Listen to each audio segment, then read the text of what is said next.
Hello YouTube, this is Goddard Radio Mosky here again with another beer review for you today. Now for this one I'm going to introduce you to another Scottish brewery, and I've never tried anything from these guys before and obviously never have reviewed anything from these guys, but I've heard very good things about them. And you might remember maybe about 50 videos or so ago I did a review from the Orkney Brewery. I've done two of those ones actually, but this is the other brewery from the Orkney Islands just off the coast of the Highlands here in Scotland, and I've heard very good things, so I'm interested to try this one for you today. So this is the Highland Brewing Company's Orkney Best, but the locals in Shetland I believe refer to this brewery as the Swannay Brewery simply because of its location and because the other brewery of course is called the Orkney Brewery on the islands there. But as is usual with my beer reviews, I'll just take you through a little bit of a brief history of the brewery, and I'll also tell you a little bit about the local area where this beer's from, just for the benefit of those of you watching outside of Scotland. But as I always say, if you are simply just interested in the tasting of this beer, then feel free to go on towards the last part of the video and you will catch that particular segment. But just so those of you outside of Scotland know exactly where we're getting this beer from here,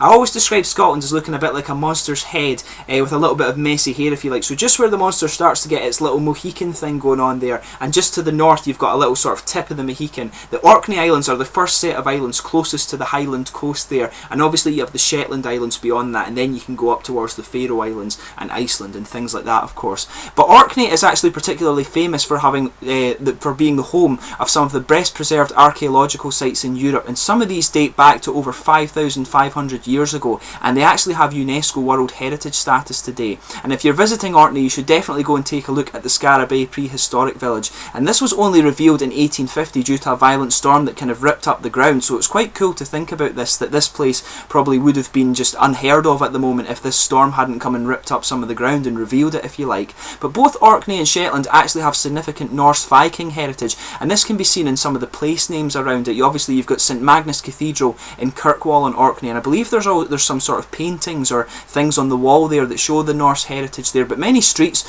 also bear the Norse names. And incidentally, these islands actually only became Scottish in 1468. I believe they were a present to the Scottish crown for one of the princes marrying a princess or something like that, so it's one of the relatively new parts of the country if you like. But to actually tell you a little bit more about the brewery history itself, the Highland Brewing Company was founded by Rob Hill, who was a vastly experienced brewer formerly of the Orkney Brewery, the other brewery on the Orkney Islands of course there. But the first brews were produced during January 2006 in an old farmsteading in Swannay on Orkney. This is sort of to the northwest of the main island on Orkney if you like. I need to go and visit this place. It's meant to be very, very beautiful actually, but it's quite cool. A number of these Scottish breweries have actually started out in farmhouse buildings, and this is another one that's done that of course.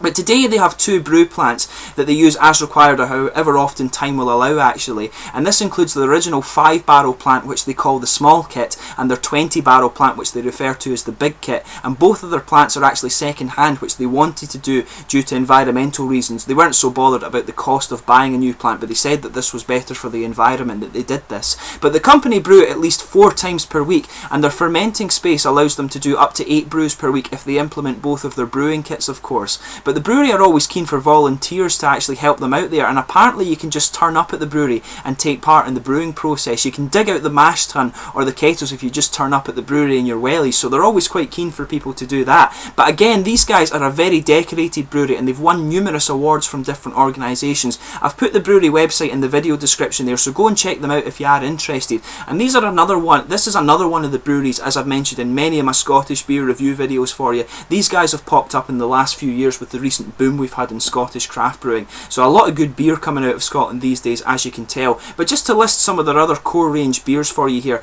they have the Scapa Special, the St Magnus, the Orkney Porter. I have one of these to review for you at a later date. The Orkney Blast, I think I've also got one of these to do. My mum and dad brought me some of these back from their recent trip to Orkney of course there. But the Orkney IPA as well as the other one, and the Dark Munro. So I'm really looking forward to reviewing these beers for you here, and as I say, I've heard very, very good things about this brewery. But let's get on to the tasting of this beer itself. This one is a 3.6% light ale, but I've seen it described as an English pale ale on some of the beer forums here. It's hopped with American, Polish and New Zealand hops, and it's both late, they're added both late and early in the kettle there, and it uses Maris Otter malts, but it's a very low ABV one at 3.6% actually, so hopefully this one will be a kind of nice hoppy blast or whatever with a good bit of flavour in here. Quite looking forward to it, as I say. I'll just bring up the camera and let you have a little look at the bottle artwork there. These have got quite nice labels on them, quite old school style labels. It makes them look quite vintage there. And as you can see, there's the sort of Highland, it says on here, world class Orkney ales here, and it's got a picture just of the shape of the Orkney Islands there. I believe the brewery is located somewhere just up here in this little part of Orkney here. But there's a bit of a product description on the back here. It says, Orkney Best, a world class bitter ale. The label depicts the Old Man of Hoy at 450 feet, 137 metres, the tallest rock stack in the UK. He is an impressive sight as you sail into Orkney on the Scrabster Stromness Ro-Ro ferry from Hamnevo. And it says the appearance here, it's got a little list of the appearance and things like that here as well, but I'll go through that when I actually open up the beer. I thought that was going to be quite a long description there, but it's 1.8 UK units here, and it's got Rob Hill's signature on the back there. As you can see, it's actually got it on the front as well. I forgot to point that out to you, but let's get this guy out and get on with the tasting here. Quite interested to try this one. As I say, I've never tried anything from this brewery before, so this should be quite interesting. There we are. A little bit of smoke on the opening there, actually, quite a bit. This beer's decided it's going crazy. It wants out. So there we are. As you can see, it's a really sort of light, nice, bright, pale straw colour actually. I've had a little taste of it already, but I'll do a more in-depth taste, I'm sure. It sometimes happens with your beer review videos. It's a little bit annoying, but you just have to deal with it, you know. So as you can see, it's a really nice sort of bright pale straw colour, this one, as you would expect from a sort of English pale ale style beer. Really actually very, very pale straw, I have to say. That's one of the palest looking beers I've seen. It's very, very clear, of course. A lot of carbonation kind of coming up to the top there, but it's bigger bubbles, so I'm expecting this one to be a little bit more smooth, if you like. It's got just under a finger's head there. It's quite a sort of a bumpy head, if you like. There's a lot of big bubbles in there, but it is mainly foamy, I would say. In terms of the aroma here, quite grassy, I have to say, with this one actually. But yeah, nice. It's a very mild nose. The first thing I was getting from it was the grass, but if you breathe it in a little bit more, you're kind of getting some caramel malts and some sort of citrus in there as well, but there's a good bit of sort of floral and grassy character from the hops, really. But yeah, a very, very mild nose in my opinion. A good bit of caramel malts, some kind of sort of little bit of citrusy note in there, but mainly a sort of grassy and floral character from the hops. But let's give this guy a taste and see how we get on. Quite looking forward to doing my first one from the Highland Brewing Company, or the Swannay Brewery if you like.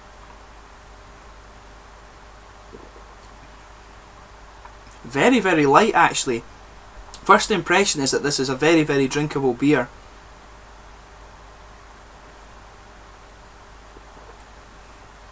But yeah, it fits well with the aroma, if you like. It's got some sweet biscuity malts in there, just a little hint of caramel.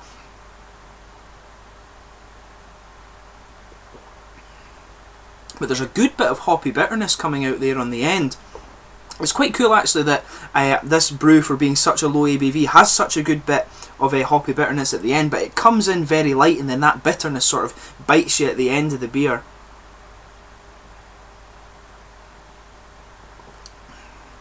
But yeah, you're opening up with some kind of sweet, bready, maybe biscuity malts, just a little hint of caramel in there. The malt base on it is actually very light and very smooth, but you're getting a nice sort of hoppy blast at the end of this beer, if you like.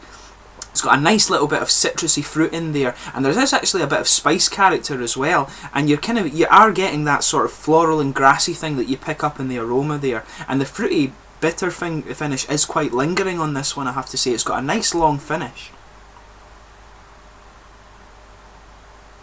But yeah, this is an interesting one, I have to say. Quite enjoying this.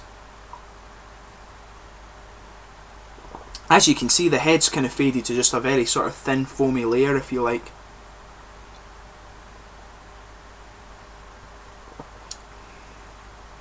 But yeah, definitely. Opening up with a very mild malt base there. As I say, it was a kind of... It's a sort of kind of bready and biscuity base, just with a little bit of caramel sweetness in there, but you're getting a nice sort of hoppy blast at the end of it, and this hoppy character has a nice little bit of citrus in there and a bit of spice character also, but there's a nice sort of lingering floral and grassy hoppy character to this one. It's actually got a very long finish, this, and if you gulp it into the back of your mouth, it's sticking on the taste buds quite well. This is a nice beer, I have to say. The English Pale Ale, and honestly I'm more into the sort of American style Pale Ale, but this one's nicely done. It has that nice hoppy blast at the end that you usually get with the American Pale Ales. They've managed to put that into the English Pale Ale style quite well, and it really works actually. It works very well. But yeah, this is a really nice beer. Quite looking forward to reviewing the other ones for you now. In terms of the mouthfeel with this one, I would say this is a very light bodied beer, but it's got a good bit of flavour, particularly at the end of the beer for being such a low ABV. As I say, it's only a 3.6% beer, which is very, very light. And it's actually slightly dry on the finish with this nice hoppy blast that you're getting.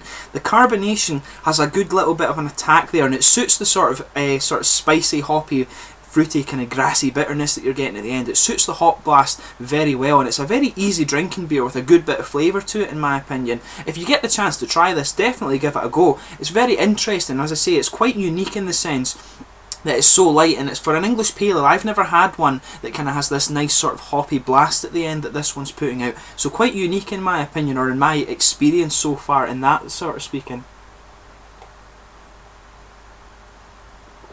But yeah, definitely a very easy drinking beer with a nice, as I'm saying, you're getting that nice sort of fruity, gardeny, floral, and just a little bit spicy hoppy blast at the end. Very interesting and very sort of unique in my experience so far of beer. You might have found some of these that are similar to this yourself, of course, but I hope you found this beer review informative. I've enjoyed doing my first beer review from the Highland Brewing Company, or the Swannay Brewery if you like.